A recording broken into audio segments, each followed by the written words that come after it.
ধূমপান স্বাস্থ্যের জন্য ক্ষতিকর, এটি ক্যান্সারের কারণ। আমাদের গল্প আপনাদের কেমন লাগছে? ভালো লাগলে অবশ্যই সাবস্ক্রাইব আর কমেন্ট করে জানাবেন। আপনাদের সাবস্ক্রাইব আর কমেন্ট আমাদের মনোবল আরো বাড়াবে। ধন্যবাদ।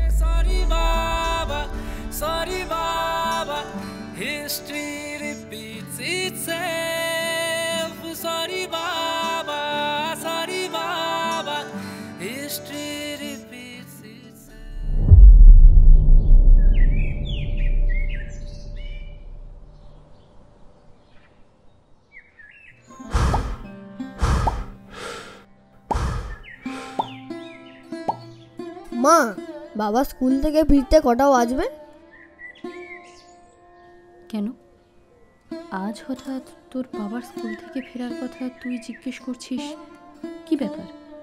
না, এমনি জিজ্ঞেস করছিলাম। ডাল মে তো কুছ কালা হ্যায়, কোনোদিন তো জিজ্ঞেস করিস না, আজ হঠাৎ জিজ্ঞেস করছিস কি কারণে? আরে এমনি জিজ্ঞেস করেছিলাম। কেন জিজ্ঞেস করতে পারি না? নিশ্চয়ই পারিস, ছেলে হিসেবে বাবার খোঁজ নেওয়া তো তোর কর্তব্য। আসলে আজ তোর বাবার স্কুলে টিচার্স মিটিং আছে, ওটা শেষ করে ফিরতে ফিরতে 6:45 বেজে যাবে। আসলে বাবা বলেছিল আজ আমাকে মোবাইল কিনে দেবে, তাই জিজ্ঞেস করেছিলাম বাবার ফিরতে কটা বাজবে। এইবার বুঝছি বাবার ফেরার কথা বারবার জিজ্ঞেস করা হচ্ছে কেন। দাঁড়া, তোর বাবাকে জিজ্ঞেস করে দেখি বাড়ি ফিরতে কটা বাজবে। দেখো কল করে। হ্যাঁ গো, তোমার আসতে কটা বাজবে? তুমি নাকি রাহুলকে বলেছ আজ ওকে ফোন কিনে দেবে। ও তো অস্থির হয়ে গেছে তুমি আসছো না বলে। আরে আসছি আসছি, রাস্তায় আছি তো। নাকি কিচ্ছু শোনা যাচ্ছে না দীপা, তুমি ফোনটা রাখো, বাড়ি এসে কথা হবে না হয়। 6টা নাগাদ কলিং বেলটা বাজতেই রাহুল ছুটে গিয়ে দরজাটা খুলে অপর প্রান্তে থাকা মানুষটাকে জড়িয়ে ধরে বলল, বাবা আমি তো তোমারই অপেক্ষা করছিলাম, এত দেরি করলে যে? তোর মা তোকে বলেনি আজ আমার স্কুলে মিটিং আছে, ফিরতে দেরি হবে? মা তো কিছু বলেনি। এই দেখ আমি তোর জন্য কি এনেছি। ব্যাগ থেকে মিষ্টির প্যাকেটটা বের করে রাহুলের হাতে দিতেই প্যাকেটটা খুলে রাহুল দেখল ওর মধ্যে একটা টিফিন কেক আর দুটো মিষ্টির সাথে একটা ঠান্ডা সিঙ্গারা পড়ে আছে। ধুর, তুমি তো বলেছিলে আমার জন্য মোবাইল আনবে, সেটা কোথায়? হোম লোনটা পরের মাসে ক্লিয়ার হলেই তখন না হয় মোবাইল কিনে দেবো। ছেলেকে সামান্য একটা মোবাইল কিনে দেওয়ার ক্ষমতা নেই? কেমন বাবা তুমি, মৃত্যু চিটার। কিচেন থেকে ছুটে এসে দীপা রাহুলকে চর কষিয়ে বলল, চটটা তোকে অনেক আগে মারা উচিত ছিল, মারলে অন্তত আমাদের আজকে এই দিনটা দেখতে হতো না। আমার দিকে তাকাও, তুমি ছেলেটার কথায় কষ্ট পেও না, চোখের জলটা মুছো তো দেখি। ছেলেটার এখন এত জেদ হয়েছে, চাই তো চাই, মোবাইল ছাড়া কেউ বাঁচে না। এমন করছিস যে মোবাইল না পেলে তুই যেন মরে যাবি। এত কিসের এমার্জেন্সি? আমার সব বন্ধুদের মোবাইল আছে, শুধু আমারই নেই। ছেলে হিসাবে এইটুকু চাওয়া যদি আমার অন্যায় হয় তো ঠিক আছে, আমি আর কিছু চাইবো না, দিতে হবে না তোমাদের মোবাইল। কথাগুলো বলে প্রচন্ড রাগে দুঃখে রাহুল মিষ্টির প্যাকেটটা মাটিতে ফেলে নিজের ঘরের দরজাটা বন্ধ করে দিল। সেদিন প্রথমবার সে তার বাবার চোখে জল দেখেছিল। বন্ধ ঘরের দরজার ভেতর থেকে রাহুল শুনতে পেয়েছিল তার বাবার তার মাকে বলা কয়েকটা কথা। 10 মাস 10 দিন গর্ভে একটা অমানুষ বর্বরকে ধরেছিলাম, এটা ভাবতেই আমার ঘেন্না করছে। ছেলেটা এতটা স্বার্থপর হবে আমি ভাবতেও পারিনি।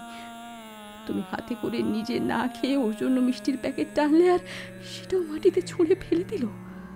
তোমাকে একবারও জিজ্ঞেস করলো না যে তুমি খেয়েছো কিনা?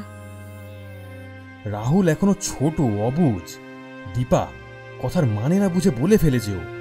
তুমি ওকে বুঝিয়ে বললেই ও ঠিক বুঝতে পারবে। তোমার কথাটা মানতে পারলাম না। যে ছেলে এইটুকু বয়স থেকে স্বার্থপর হতে পারে সে বড় হয়ে কি হবে চিন্তা করতে পারছো? চাকরি বাকরি পেলে তো বাবা মাকে বৃদ্ধাশ্রমে ফেলে আসবে। চোখের কোণে এক গ্লাস জল নিয়ে একটু হেসে ইতিহাসের শিক্ষক অয়ন চৌধুরী শুধু 3টি শব্দ প্রয়োগ করে ওনার স্ত্রী দীপাকে বলেছিলেন, হিস্ট্রি রিপিটস ইটসেলফ। মানে ঠিক বুঝলাম না। 3টে শব্দের মানেটা না হয় সময়ের কাছেই জেনে নিও দীপা। সময় সব কিছুর উত্তর। খুব খিদে পেয়েছে দীপা, সব বাদ দাও, একটু খেতে দেবে? হাত মুখ ধুয়ে নাও, আমি এক্ষুনি খেতে দিচ্ছি। এর মাঝে পেরিয়ে গেছে অনেকগুলো বছর, পাল্টে গিয়েছে অনেক কিছু। সেই ছোট্ট রাহুল এখন কলেজের প্রফেসর, জীবনে স্ত্রী, মেয়ে আর বিধবা মাকে নিয়ে মোটের ওপর সুখেই আছে। এর মধ্যে শুধু সে হারিয়েছে তার জন্মদাতা পিতা অয়ন চৌধুরীকে। এই তো সেদিন রাহুল তার মেয়েকে মেহুলের জন্মদিন উপলক্ষে তাকে আইফোনের বদলে একটা সামান্য হাত ঘড়ি কিনে দেওয়ায় মেহুল রাহুলকে বলল, অত শত আমি জানি না, কথা দিয়ে যখন রাখতেই পারবে না তাহলে অমন কথা দেওয়ার মানে কি? তুই কি ভুলে গেছিস মেহুল, কিছুদিন আগে আমার অপারেশন হয়েছে, কতগুলো টাকা ওখানে লাগলো। এখন তোর বাপি তোকে আইফোন কিনে দেবে কি করে? আমি জানি না, আমাকে যেমন করে হোক আইফোন কিনে দাও। আমি কোনো এক্সকিউজ শুনতে চাই না। 2 মাস একটু অপেক্ষা কর মা, 2 মাস একটু সামনে নি, তারপর তোকে ঠিক আমি আইফোনটা কিনে দেবো। বাপি, তুমি এত বড় চাকরি করো, এদিকে মেয়েকে সামান্য একটা আইফোন কিনে দিতে পারছো না? কেমন বাবা তুমি? বাবা হবার কোনো যোগ্যতাই তোমার নেই। টেনে একটা থাপ্পড় মারবো তোকে। ভালো স্কুলে পড়ে এসব ভাষা শিখছিস, বাবার সাথে এই ভাষায় কথা বলতে লজ্জা করে না? দাঁড়াও শিল্পা, ওকে মেরো না। এই কথাটা শোনা আমার প্রাপ্য ছিল। এসব এসব কি বলছো তুমি? আমি ঠিকই বলছি শিল্পা। সেদিন রাহুল তার বাবার ওই দার্শনিক মার্কা কথাটার মানে শৈশবে বুঝতে না পারলেও আজ জীবনের অর্ধেকটা বয়স পেরিয়ে সন্তান থেকে বাবা হওয়ার পর, সেদিন তার বাবাকে ওই ভাষায় কথা বলার পর তার বাবার চোখে জল আসার কারণটা বুঝতে পেরে সে ছুটে গেল দেওয়ালে টাঙানো ছবিটার দিকে। একবার তাকাতেই ডুকরে কেঁদে উঠল রাহুল। নিজেকে একটু সামলে নিয়ে অশ্রু ভেজা কণ্ঠে রাহুল বলল, আই এম সরি বাবা। আজ ছেলে থেকে বাবা হওয়ার পর বুঝতে পেরেছি কতটা পরিমাণ আঘাত ওই দিন আমি তোমাকে দিয়েছিলাম বলে তোমার চোখে জল এসেছিল। আমি তোমার কথার মানেটা আজ বুঝতে পারলাম বাবা। তোমার মতো এত ব্রিলিয়ান্ট ছিলাম না বলেই হয়তো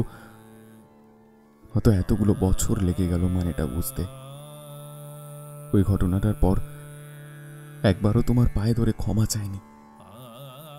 আজ তুমি আমার কাছে নেই, কিন্তু আমি জানি তুমি উপর থেকে সব দেখছো। সারা জীবন স্বার্থপরের মতন আমি তোমাকে ব্যবহার করেছি। তোমার কাছে ক্ষমা চাওয়ার মুখ আমার নেই।